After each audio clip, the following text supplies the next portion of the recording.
Welcome to the third season of Afros and Audio interview series Heard. My guest today is Adam Butler. How are you, man? I'm doing well, man. Thank you so much for having me on. Yeah, I'm looking forward to it, man. I already see you set up with your sneakers and changing color microphone. I dig all of it. We're going to get into it. As a 15-year veteran in podcasting, wow, that's a lot of years Yeah, behind you. yeah. How has your perspective on the medium evolved since you first started? And funny enough, it might actually be a little bit longer than 15 years. Okay. The medium has transformed so much. When I started, myself, my good friend, my brother Paul Spann, we had a show called Mainstream Radio back in the day, and the keyword was radio. We saw this as like internet radio. That was like the thing. It wasn't really podcasting. Everybody wanted to emulate radio at the time. So I watched it change from like this kind of lower grade version of radio where everyone was aspiring to be like a radio personality to the podcast boom that we're in right now, where radio is secondary, frankly, and podcast is king. So I've watched podcasts grow, and I've been blessed and honored to be part of it from its inception. Very happy to see where we are in podcasting, especially Black folks. It brings up something brilliant that I think this is the first time I'm going to be processing this out loud. Yeah. But when you say that it was like folks who still had those aspirations and dreams of being a radio personality, doing this in a online talk space, that's the independent creator doing some work there. I'm not on a radio station. I'm not getting paid by any of the radio stations that I listen to are popular. Right. But I'm going to figure out a way to do it anyway. Yeah. And it's going to be independent, and it's different from independent radio stations out here. Yes, absolutely. Yeah, it's that independent creator that is determined to do it. Yeah. And figuring out a way to make it work. Yeah.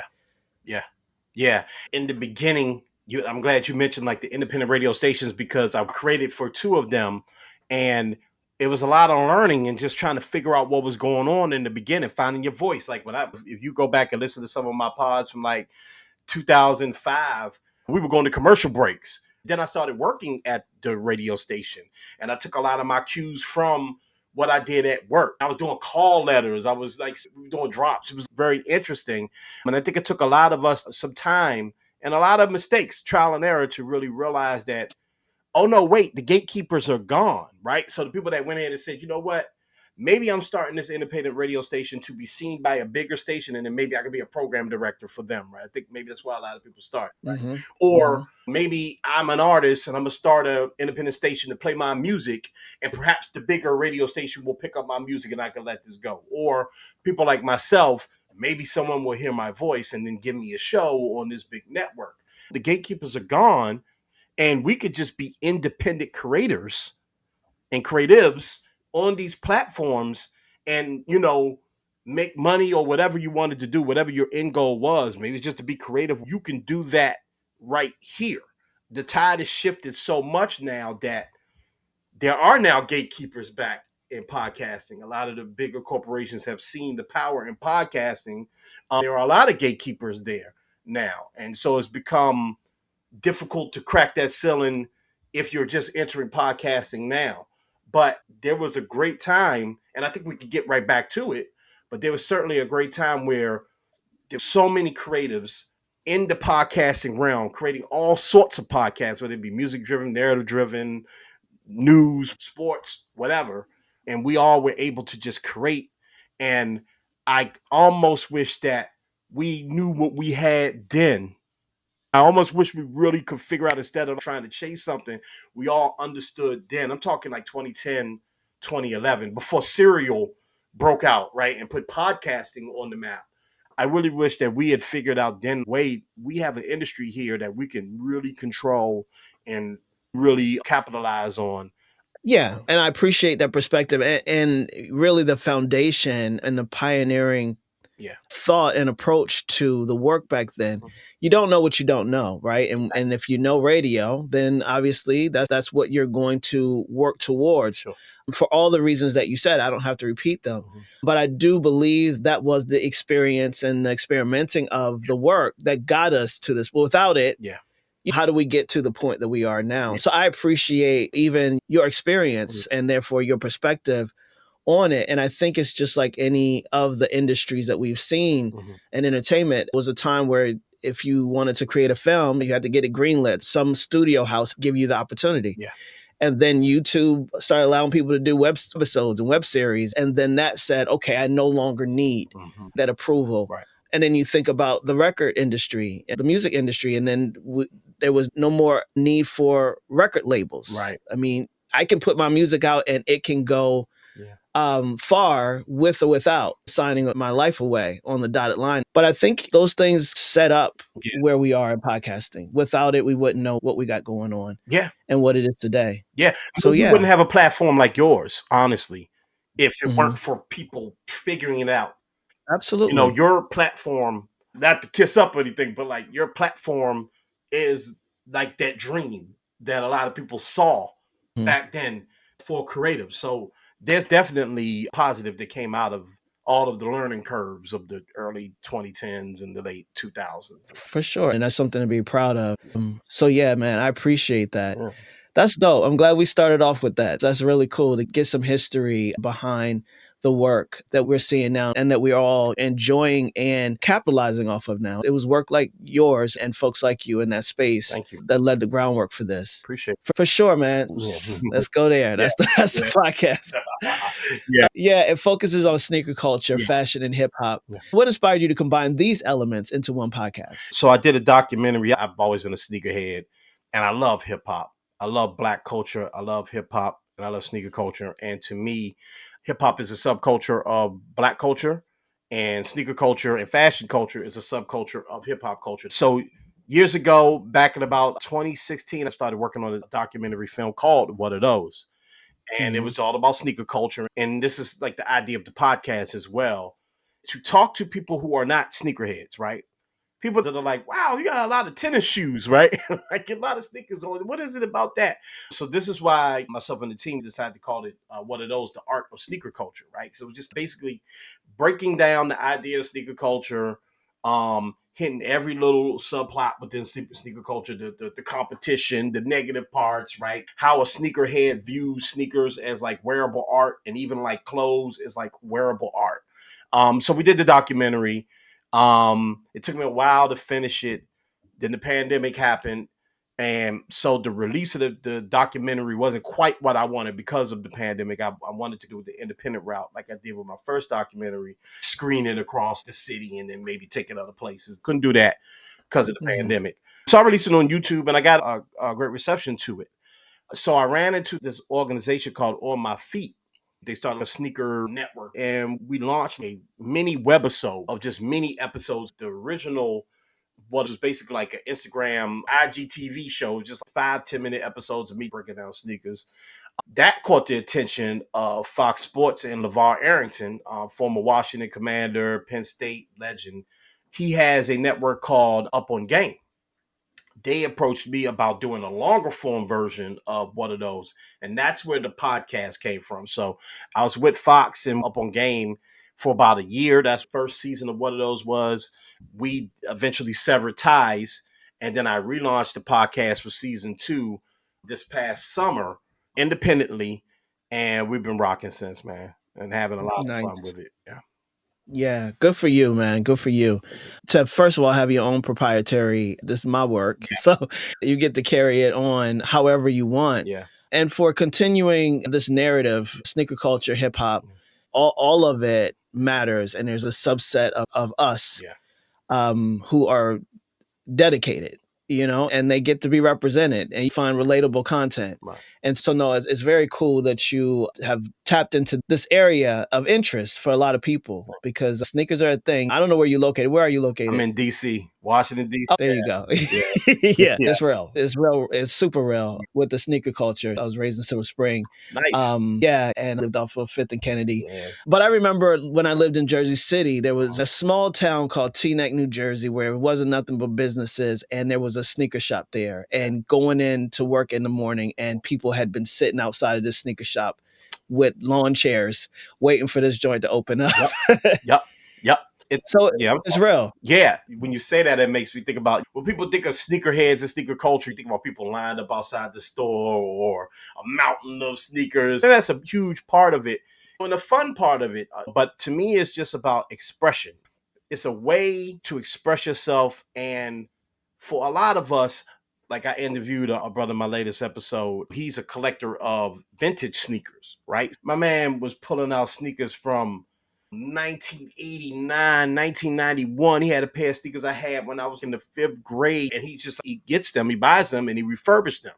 And Mhm. that's like his hobby, that's his passion.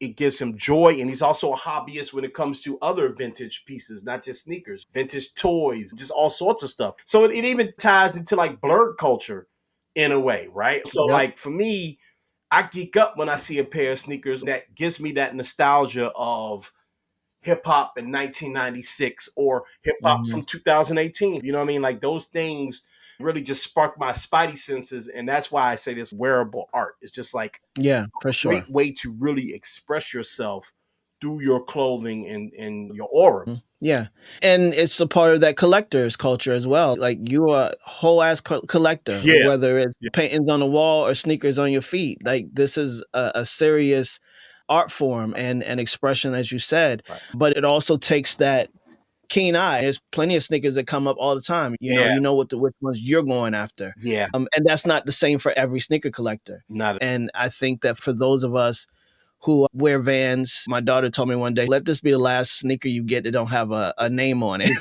like, yeah, I feel you. And it's Mhm. exciting. And I have a respect for it Yeah. for sure. Yeah. My grandmom told me to go and pick out my shoe from that box over there Yeah. and get them and let's pull them up to the cash register. So Yeah. that was my life. Yeah. Moving on. That is all of our lives. I always just looked at one, my dad is and was super cool. He was like the coolest guy in the world to me. And a lot of kids grew up listening to Luther and I'm not gonna like the old R&B. My dad was Yeah, yeah. one of the original hip hop heads and metal heads. Like my dad loved rock and roll music and hip hop. So I was growing up All right. listening to Shout out to Bad Brains. yeah, for shout out to Bad Brains. Yes, yes, sir. Okay, shout out to Bad Brains, shout out to Public Enemy. Yep. So my dad, like I'm still looking for a PE poster so I can get up in here and put it in the shot somewhere. All Public right. Enemy is something I grew up on. LL, Onyx, like my dad had me listen to some wild Ice T, all of this stuff, Mhm. right? So hip hop was always just like a huge influence, and the hip hoppers were wearing sneakers. You know what I mean? Yep. So as a very young man, I really wanted to look like Chuck D. I really wanted to look like Tretch. I really wanted to look like Scarface or who you name Mhm. them, Dr. Dre, Easy, all the old hip hop dudes. I wanted to be like them because that's what my dad listened to. And those are the visuals I saw. So even when I was shopping out of the bin, right? Word. Same thing. My Yeah. grandma, who was like, Jordans? What? No, we're going to pay less. You're going to get, I still wanted Yeah. a high top, white high top that looked like the joints that Ice T had on Yeah. in the cover, or the things that Chuck D had on. And then when I was able to really identify them, obviously you start making your money and cutting grass or whatever, you get those things. So that never left me. That never went away. Yeah. You know what I mean? All the way up to Jay-Z in the late 90s, early 2000s when I'm a high schooler to now. It's that look and that identity and that expression just never left me. Yeah. So I was always going to be this type of dude. It just wasn't going to happen. Yeah. So sneaker culture is rich with history Yeah. and personal stories. Yeah. Can you share a memorable interview or moment from your podcast that captures the essence of this culture? Yo, I spoke to a dude named Shake. Shake is one of the most interesting people I met, and he's super respected. Shake used to roll with Run DMZ. He was best friends with Jam Master Jay, and he reps Jam Master Jay to this day. Shake is so entrenched that he has his own Adidas out right now. So Okay. he's a dope dude. And I've seen him on Twitter when you're in like the sneaker world, and that's your algorithm starts giving you none of the sneakerheads, right? Like you see people talking about Shake, and I see him. He's one of the few people I was nervous to ask to come on the show. I'm never nervous to ask anybody to come on the show. Some of the people I've reached out to via DM, people would laugh me in my face. Like, I've asked Pharrell to come on the show. Like, I don't care. But something Mm-hmm. about Shake, he just had like this respect, this command that all of the other sneakerheads were just giving him. So I reached out to him, and I was very humble while asking him, like, man, I just wanted to know, I'm not trying to use you, I want to talk to you on the show. And he said, yeah, because of course he's a cool dude. And some of the stories, my man was telling me stories about sitting in the room with Pac, sitting in the room with Rakim, because he and Jam Master Jay were great friends. And the stories that he could tell about Run and DMC and Jam Master Jay, and how they came up with certain looks and how they continued it on, and how they had Pac was asking all these questions to them, because for Pac, they're legends, obviously. And it just was a wealth of knowledge and just like sneaker history that I thought was so cool. And I can't think of anybody better that I could have spoken to unless I talked to Michael Jordan. Like when it comes to like history, I can't think of anybody else that could walk me through sneaker culture in a way through lived experience. Like I was there from the beginning when these dudes were wearing my Adidas and why they did it, and here's how that went, and here's the deal they had, and this that. It was great. So shouts out to Shake, man. He's a really good dude, and he really gives back to his community. That's really why he's still relevant to this day. It's not just because he's Jam Master Jay's man, but because he took all of the opportunities that he had by being around these legends and did good with it. And that's why he was commanding the respect online. I just had to talk to him to understand, oh no, you're a philanthropist, like you're a real dude in the streets and people really respect you. So it's not just about sneakers with him. Yeah. And get Yeah. things done. Yeah, no, I appreciate that you said that, because that was what was on my mind, is that the sneakers are the icebreaker. That's the conversation piece. Yeah. And knowing a lot of, again, we're on the East Coast, so Yeah. I have friends who are straight up sneakerheads. They take great pride Yeah. the shoes that they choose to put on their feet on that day. Yeah. And you can feel it. They exude the confidence, and then there's stories attached to them, and that's what it's all about, right? Is our storytelling around the things that we do. Yeah. I love that. Y'all check out the Shake episode. I'm sure there's so many other great ones. Oh, you heard it here. Check out that Shake episode Yeah. for sure. Yeah. How do you stay connected to the latest trends in sneakers, fashion, and hip hop to keep your podcast content fresh and relevant? Oh, that's a great question. And I'll tell you why that's a great question, because there's a thing within sneaker media where you like chasing hype beasts, hype this, and a lot of people lose themselves in that. I think that's why I mentioned earlier that to me, the person that's listening to the show or watching my show is the person that has no idea about sneaker culture. Like they're literally just fascinated by the idea that somebody would be this into. And I keep saying tennis shoes on purpose because that makes the sneakerhead skin crawl when they say tennis shoes, right? Right. But they said, oh, tennis shoes or whatever. That person that's fascinated by that to me is my audience. And the reason why is because I'm 42 years old. I'll be 43 in 2 days. I cannot chase all of the new stuff. I just can't. Like I have kids, I'm a married man, I got a job. So I have to focus on what I think is personally important for me in sneaker culture, which is expression.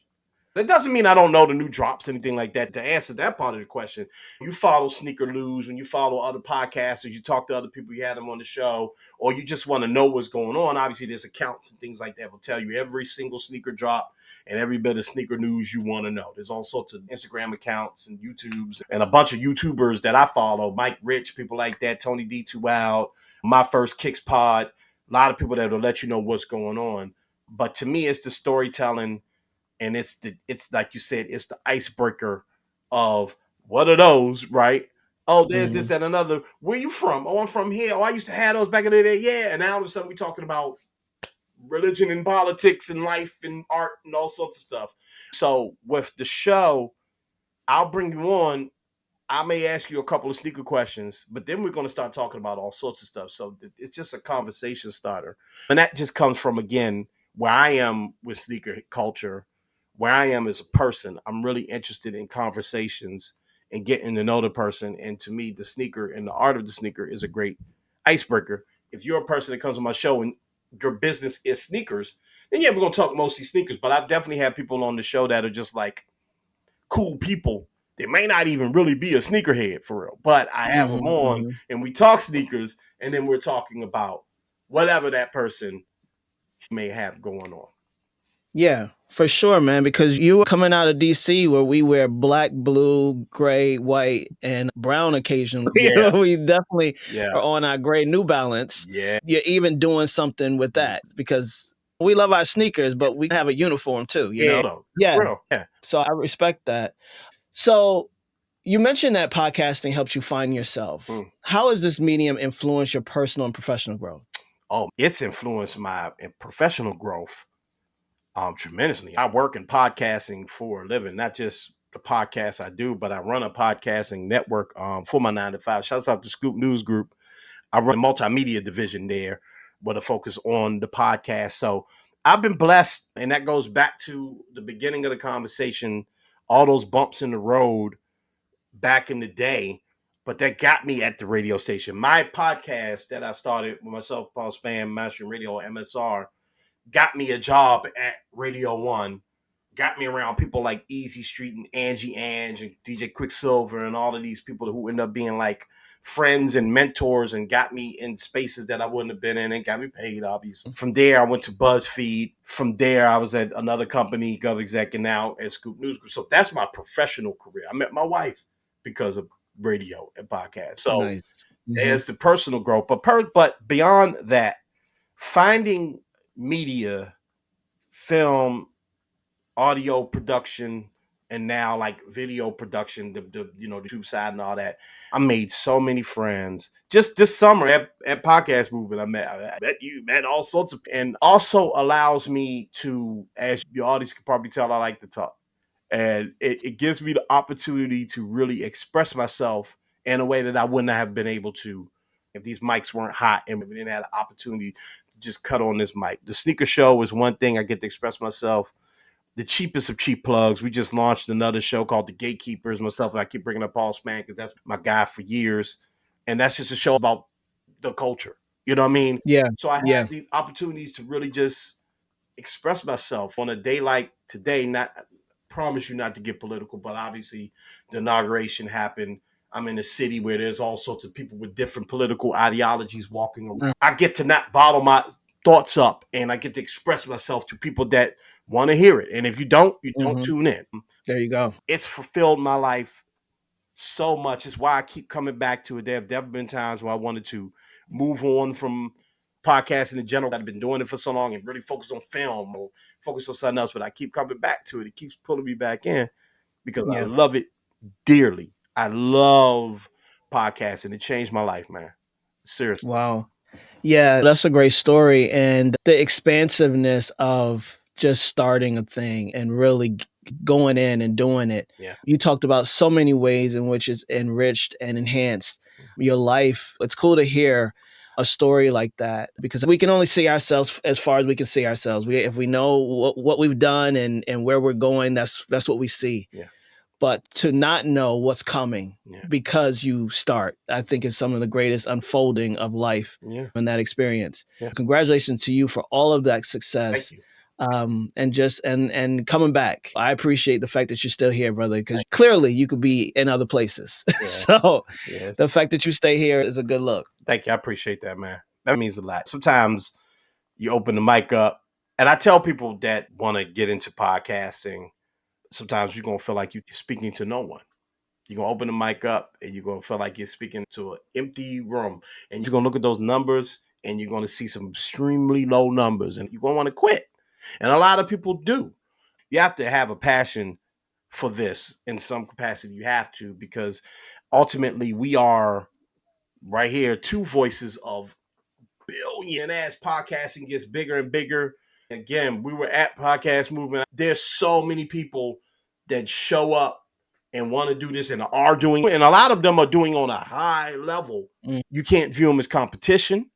You have to stay in your lane and realize why you're doing it. You need to collaborate with people, and you need to just be thankful for the opportunity, because if you aren't, you will get burnt out and you will feel like it's not worth it. And it's definitely worth it. I say, get your microphone, get your laptop open, and talk. Yeah. Why not? For sure. Yeah. For sure, man. Get your inner world outside of your body. That's Absolutely. the most important part of this. Yes. For Yeah. Did you watch Blackish? Yes, I did. I was gonna ask you if you felt seen. Did you feel seen because Dre was a sneakerhead? Yes. Look, I actually shared that clip probably 2 weeks ago. Maybe out here. It was recent.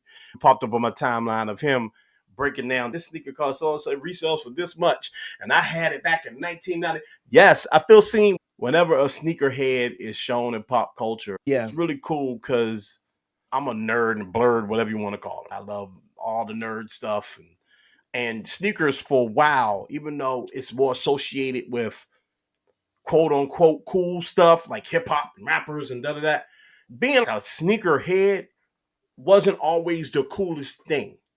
Yeah. Standing in line for a sneaker was cool, but knowing all this stuff about the sneakers and being into these little sneakers and remembering dates and all that wasn't always cool. And it was like this boom that happened like in the pandemic when The Last Dance came out. Okay, there was like a legit sneaker boom and the sneaker bubble that happened. A lot of people got Mm. into it, and that's when the resale got like outrageous. Everything was reselling really crazy, and it was not the greatest time because it wasn't the most authentic time happening. It was a lot of people just doing it to do it, and now that's quieting down a bit.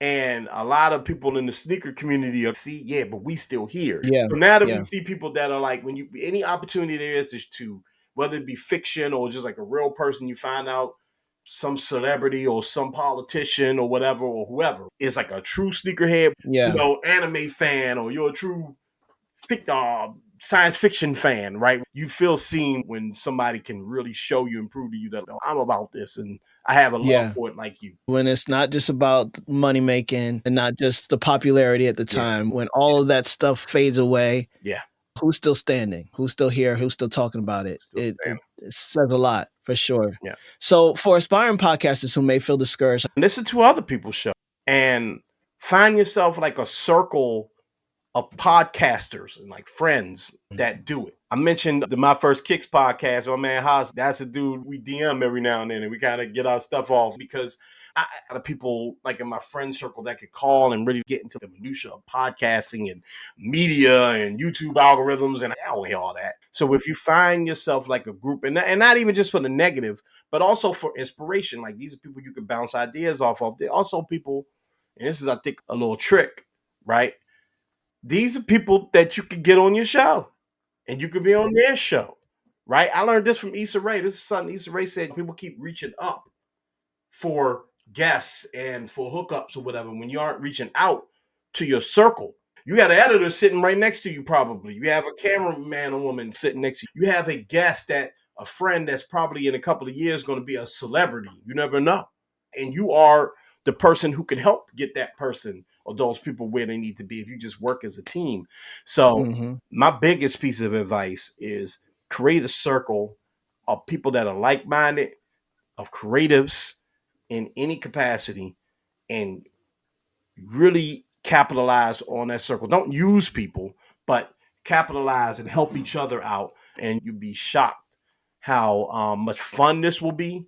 And I won't say it'll be easy because it'll never be easy. Your success rate will be much higher when you have people around you that are thinking like you and are willing to help you and you're willing to help them.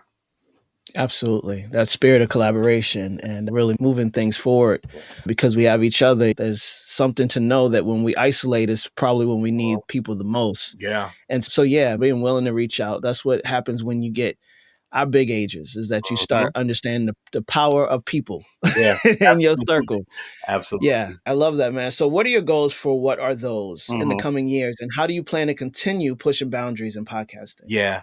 Thank you, man. My goal for one of those is to take it on the road. I want to expand the show, and I really want it to be more than just a sneaker show, and it is. But I want people to think of it as more than just a sneaker show, and I want people to think of it as a talk show that has a really cool sneaker element to it. And I'm getting really close to that. Obviously, when you do a sneaker show, you're going to talk to a lot of sneakerheads. That's great. I love, but I want to talk to anybody and everybody. Everybody's got some sneaker story, even if it's the sneaker story Hmm. that like I didn't have a lot of sneakers. That's great. That's a sneaker story. Everybody has a favorite pair of shoes sitting in their closet. You know what I mean? Everybody has that, and it's the ultimate icebreaker for me. So that's what I want the show to be in a couple of years, and I feel like you can get there sooner rather than later. I also want to do another film. I love making documentary films, and I'm looking forward to either telling another story within sneakers or doing something different. I have a couple of ideas. My first movie had nothing to do with sneakers. This one, I'm not sure where I'm going to go with it, but I want to just be able to touch every piece of media I can, and be able to look back and say, yeah, I tried everything. I may Mhm. not have been successful at everything, but I definitely tried. And that's just the artist in me. I just don't ever like to feel limited. Yeah, and the successes and the work and the Yeah. experience Yeah. and doing it. There's a lot of people who want a bunch of stuff, but do they ever go for it? That's its own thing. So Adam Multimedia Butler is what we'll call you. Hey, I like that. Yeah. Nice, Yeah. nice. And you bring up a great point, and it's just like podcasters. We have the conference Afros in Audio, Yes. and what I'm very clear on is that we are people who happen to podcast, and that's our Mhm. commonality. Yeah. Your stories are people who happen to also love sneakers, Yeah. but there's a journey there. There's stories, there's experiences that inform that, Yeah. but also have nothing to do with it at all. Right. And a lot of things that we do in life, we have shoes on our feet. Absolutely. So there's plenty of stories to be told. And it just so happened those was the sneakers you was in on that day. There it is. Yeah, so I really appreciate that and your vision for the work that you're doing, the expansion into live shows. I think that's a no brainer for someone Mhm. like you. That your personality and the way you're able to express and bring people in, I know that'd be a great success, man. So Thank you. I'm Thank looking forward to seeing what you do there for sure. you. Yeah. So I just have one more question for you, and then I want Sure. people to know where to find you and how to discover all your work. Yeah. If you could collaborate with any sneaker designer, Mm, artist, or influencer mm. on an episode, who would it be and why? Oh man. Wow. That's a wow. Okay. Obviously, I would love to get the opportunity that I don't think anyone's had when it comes to just playing sneakers to sit down with obviously the GOAT, Michael Jordan. All right. And I could think of some other people, but that would be the dream scenario because I haven't really seen him sit down and tell that story. It's been told in different ways, there's movies and documentaries, but I've never really seen him sit down and really talk about like sneaker culture and his tremendous impact on sneaker culture, whether he considers himself a sneakerhead or not, which I would venture to say Michael Jordan probably does not consider himself a sneakerhead. Mhm. These were basketball shoes, but how he views his impact on it from a mostly positive standpoint. And then there's a little smidge of the negative because what was going on with the Jordan in the 90s and the 2000s and some of the 2010s of people being robbed and all sorts of stuff. I just would be very curious to see where he sees it and could he ever imagine it and all of that. I would love that opportunity to sit down with Jordan. And I think anybody would take the Michael Jordan interview, whether you're a fan or not. Like, that's come on. Yeah. Yeah. Word. And to your point, man, these are the longest running Mhm.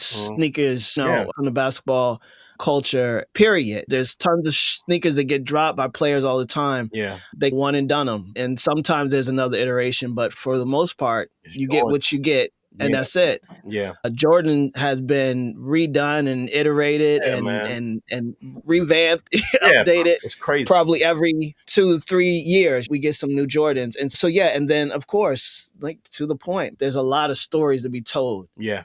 off of this one brand. I hope that you get that, man. That will be an episode. Yeah. Yeah. It would be the highlight of Yeah, my career for sure. intentionality is everything, and if he's still living, that means that there's access to him. So Absolutely. I'm rooting for you. Thank you, brother. So first of all, Mhm. is there anything else you want to tell the folks before I let you go? Anything at all? No, man, I would just like I said, man. When it gets tough and you feel like you're talking to nobody, keep going, man. There's somebody that wants to hear your voice, whether you believe that or not. It's true. Somebody wants to hear from you. Don't chase fame. Don't chase popularity. Just express yourself, and your audience will appreciate that. And we live in a beautiful time where you don't have to have 100 million. You don't got to be Mr. Beast or nothing like that. You don't have to be Joe Rogan. You don't have to be Joe Button even. You Hmm. can have what would be considered a small audience and really thrive with that because they appreciate you and they will stick with you because you're authentic. So be authentic. All right. Be authentic and do not quit ever. Keep going. For sure. For sure. I appreciate that. And I'm sure there are folks that will be listening to this and saying, you know what? and then they hear you and they're like, okay, I heard you. Yeah. Let me All keep right, all going. right, I got it. Let me cut on record. Let me go Yeah. do my thing. Absolutely. Yeah. So that's so important, man. So if there's any way that we can support you in any way, let us know. Yeah, man. Look, you've done enough. This right here is beautiful. I'm happy to be on the other side of the mic for once, man. I really appreciate For it. sure. Yeah. Tell people how they can find you online and social media. Yeah, man. Follow me. I'm a R_Adam. That's the IG. That is the X or Twitter or whatever. And the link tree is under there. As long as TikTok is running, I guess I'll put content on there. Who knows how long this is going to last. But you can see all of the stuff. And you can also find the What Are Those show on YouTube right now. You can follow the What Are Those pod. That's the YouTube. And you can get all of the audio only stuff. And every link and all of that is there. But you can just start with MSR_Adam. You can also follow my weird journey in this almost impossible journey of 365 days of sneaks that I'm doing. I don't know why I did this to myself, but I'm definitely going to shoot to wear a different pair of sneaks every day this year. Wow. I don't. Wow. It's going to be What day are you on? the Oh, 20th. we're on the. Yeah, Oh, all we're right. on the Okay. 20th. You got a long time, man. I remember I did a 100-day creator. I was posting, and I'm like, why ain't nobody tell me how long 100 days is? Okay. What the- Okay. yeah. Yeah. It's So, yeah. yeah. So today I rocked But the pennies today. So that's just proof that I'm that's doing what's up. it. You know what All I'm right. saying? MSR_Adam. That's my social. You follow me there. Okay. And how long you been doing video? Did you start it out that way, or did you? So What Are Those show had a video element from the very beginning. However, when I was with the VARS network on Up All Game and Fox Sports, there was more of a podcast element because they were a podcast network. And just really quickly, I do want to throw out there that video is really where this thing is moving. I want to try to stay ahead of the curve on where the audience is. So I focus a lot on video, but it is a podcast. But I Okay. focus a lot on video with this one, especially for where I want the show to be. But yeah, from the beginning, we were doing video with What Are Those. The show started in 2020. There's always been video element, unlike the other podcasts I'd done in the past, which were audio exclusive. Okay. Yeah, it's definitely where we're headed. Yeah.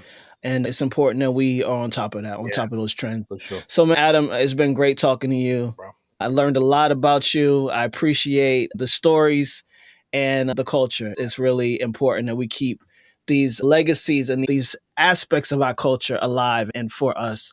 And who better than us to continue the narrative and the conversation? No doubt. So thank you, man. I appreciate your time. Thank you. And keep doing what you're doing, man. I appreciate you, bro. Thank you.